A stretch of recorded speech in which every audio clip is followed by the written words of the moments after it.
At exactly 3:07 in the morning, Carolyn Perron woke up. Not because of a sound, not because of a nightmare, but because something was pulling her leg. Slowly, deliberately. She tried to move, she couldn't.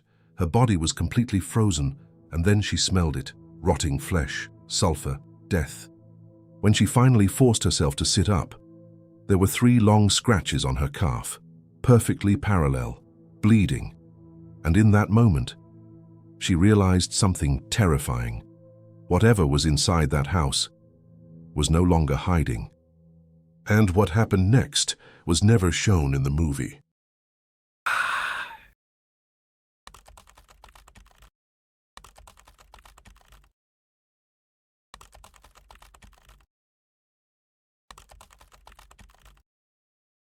January 1971.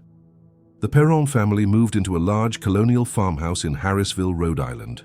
It looked peaceful, historic, almost charming. Roger and Carolyn had 5 daughters. They wanted space, a fresh start, a quiet life in the countryside. What they didn't know was that the house had stood there since 1736, and nearly everyone who had lived there had died under strange circumstances. The first week was quiet, too quiet. Then small things started happening. Chairs moved slightly, doors opened on their own, clocks stopped working, always at the same time. 3 a.m. At first, the girls thought it was funny, like the house was alive. But then the whispering started. Soft, unclear, like someone speaking from the hallway. But when they checked, no one was there. Every night, Carolyn woke up at 3:07 a.m. Every night the smell returned, and every morning. New bruises appeared, new scratches, 3 marks, always 3. In demonology, 3 scratches are believed to mock the Holy Trinity. But Carolyn didn't know that yet.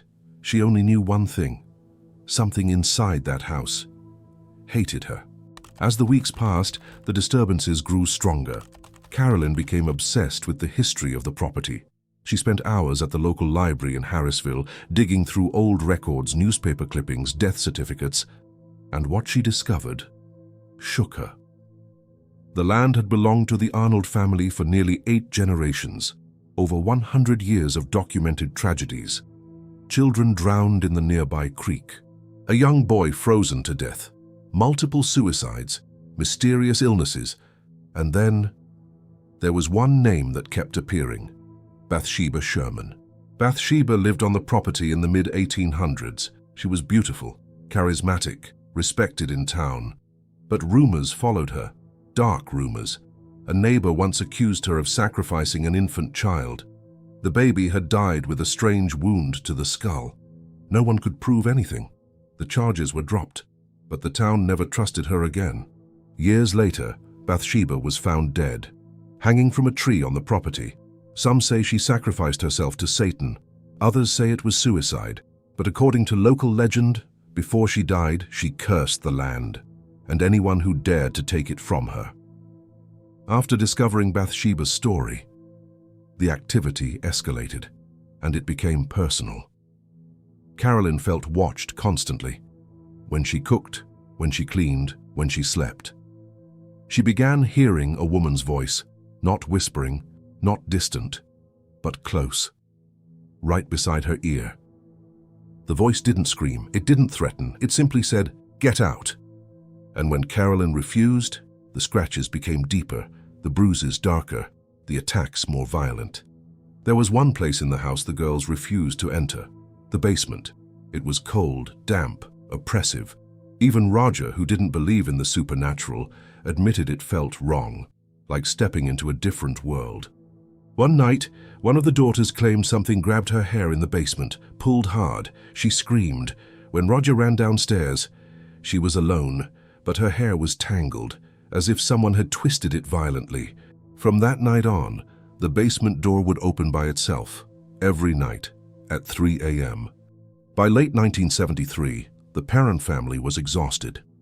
The house was no longer just unsettling, it was aggressive. The girls were afraid to sleep alone. Carolyn was losing weight. Roger was losing patience. Every night at 3 a.m., something happened. Every single night. Friends began suggesting something unthinkable. Call the Warrens.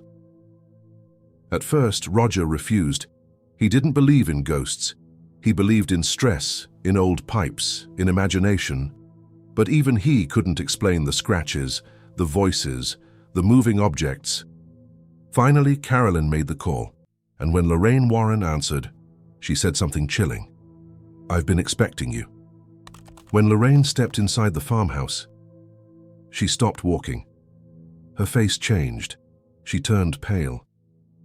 Ed later said he had seen that look before. It was the look she gave when something powerful was present. Lorraine claimed she could feel multiple spirits, some harmless, some confused, and one that was not human. She walked slowly through the house, stopping in corners, touching walls, closing her eyes. Then she reached the kitchen and whispered, "She's here." Lorraine described the entity as a woman, angry, territorial, consumed by hatred. She said the spirit believed the house belonged to her and that Carolyn was an intruder. The name that came through during the investigation was Bathsheba. Lorraine claimed the spirit had attached itself specifically to Carolyn, targeted her, focused on her.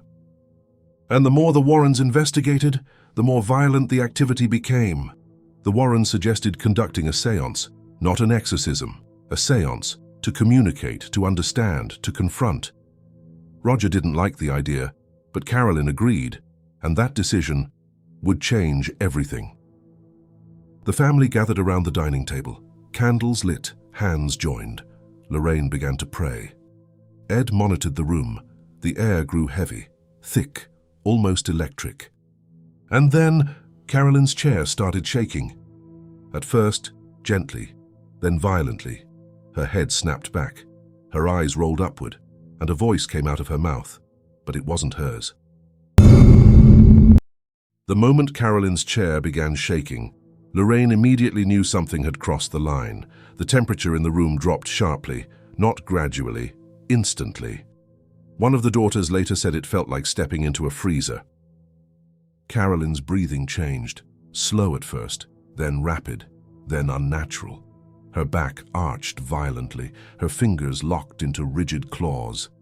And then she began speaking. The voice that came out of her mouth was not her own. It was deeper, rougher, distorted.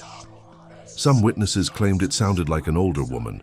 Others said it sounded layered, as if more than one voice was speaking at the same time. The voice cursed. It mocked. It spoke in what Ed believed were fragments of Latin. Lorraine attempted to continue the séance, but the atmosphere shifted from communication to confrontation. Several members of the family later claimed something extraordinary happened next. They said Carolyn's chair lifted off the floor, not high, but enough. Enough for everyone in the room to see it. Roger Perron had seen enough. He didn't care about documentation. He didn't care about proof. He saw his wife in danger, and he exploded. He grabbed a nearby chair and threw it across the room.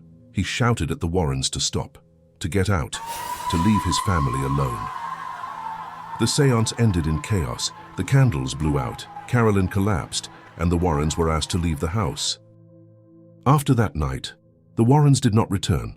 The Perron family was on their own, and what happened next is often left out of the popular retellings, because the activity didn't stop. It intensified. The girls reported seeing a woman standing in the hallway, not transparent, not glowing, solid, watching. Carolyn's behavior changed. She became withdrawn, sometimes irritable, sometimes distant, sometimes terrified for no visible reason. But unlike the séance night, there were no more dramatic displays, no chairs lifting, no violent shaking. Instead, there was something worse: persistence. The Perron family did not leave immediately. They stayed for nearly 10 years, from 1971 until 1980. And according to their testimony, the disturbances never fully stopped. Sometimes it was quiet for weeks, Then something would move. A door would slam. A shadow would pass. Always subtle, always enough to remind them they were not alone. When the story was later adapted into The Conjuring in 2013, many elements were dramatized, compressed, intensified. The real events were slower, less theatrical, but more psychologically exhausting. There was no explosive final exorcism, no dramatic cinematic victory. There was simply endurance and survival. The farmhouse still stands in Rhode Island. It has changed owners. It has been investigated multiple times. Some claim activity continues. Others say it's just history, amplified by storytelling. But for the Perron family, the experience was real, terrifying, and life-altering. Years after leaving the farmhouse, the Perron daughters began speaking publicly. Not as frightened children, but as adults, reflective, measured, and consistent in their memories. Andrea Perron, the oldest daughter, later wrote books describing the events.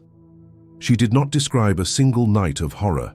She described years of living with something unseen, years of adapting to fear, years of negotiating with the unknown. She claimed that not all spirits were violent. Some were simply there, like echoes of the past, residual, watching history repeat itself. But one presence stood apart, stronger, colder, intentional. Living inside that house was not constant chaos. It was something more subtle, more exhausting. It was anticipation, waiting for 3 a.m. every night. The children learned to listen, to read silence, to measure tension in the air. They developed instincts most adults never need. Fear became routine, and routine makes fear more dangerous because you stop reacting and start enduring. Over the years, multiple investigators visited the farmhouse. Some reported temperature drops, unexplained sounds, object displacement. Others reported nothing, no dramatic proof, no undeniable evidence. And that is where the story becomes divided, between belief and skepticism. Skeptics argue stress explains everything: 5 children, financial pressure, isolation, old house noises amplified by imagination. Believers argue consistency matters. The daughters tell the same story decades later, details unchanged, emotion intact. The truth? It may exist somewhere between perception and reality. In 1980, the Perron family finally left the farmhouse. There was no final confrontation, no dramatic goodbye, just exhaustion and relief. Andrea later said something powerful. The house was never evil, it was alive with history. More than 50 years later, people still talk about the Perron farmhouse. Why? Because it touches something universal, the fear of losing control inside your own home. Home is supposed to be safe, predictable, stable. When that safety is questioned, everything changes. Some say the farmhouse is quiet now. Some say nothing ever truly happened. Others insist the land remembers, and maybe that's the most unsettling part. Not the scratches, not the séance, not the voices, but the possibility that something can exist alongside us, unseen, for years. And tonight, when the clock turns to 3 a.m., ask yourself one question. If you heard something in the hallway, would you check? If you made it this far, you now know more about the Perron haunting than most people ever will. But here's what still bothers investigators to this day. The activity didn't completely stop after the family left, and current owners have reported unexplained incidents. So the real question isn't whether the haunting ended. The real question is, did it ever leave? If you want to hear what later visitors experienced inside that same house, subscribe. Because next week, we're opening another file that was never fully explained. And trust me, this one gets darker.